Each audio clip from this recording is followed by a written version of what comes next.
Dahil pasukan na naman nga guys, meron akong bag na ipapakita sa inyo. Nabili ko to sa TikTok at meron din ito sa Shopee. At nabili ko nga ito ng 500 plus pesos. Ganyan na siya kaganda at waterproof pa ang bag na ito. Meron siyang lagayan dyan sa labas at ang pinakalak niya ay magnetic.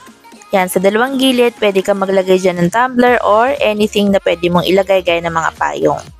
Smooth na smooth din ang pinaka-zipper niya kaya hindi ka mahihirapan na buksan at sarahan ito. Hindi siya maganit.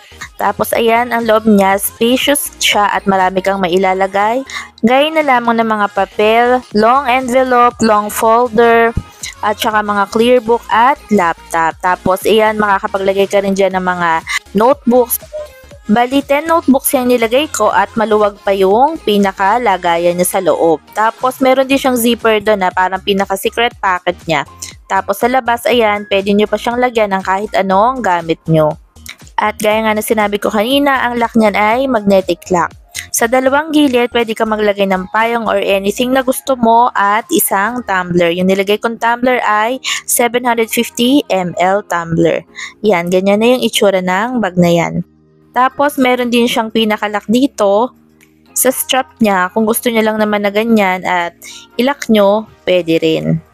Guys, ang gaganda ng mga reviews niyan kaya napabili nga rin ako at hindi naman niya ako nagkamali kasi maganda talaga siya sa personal at mukhang matibay.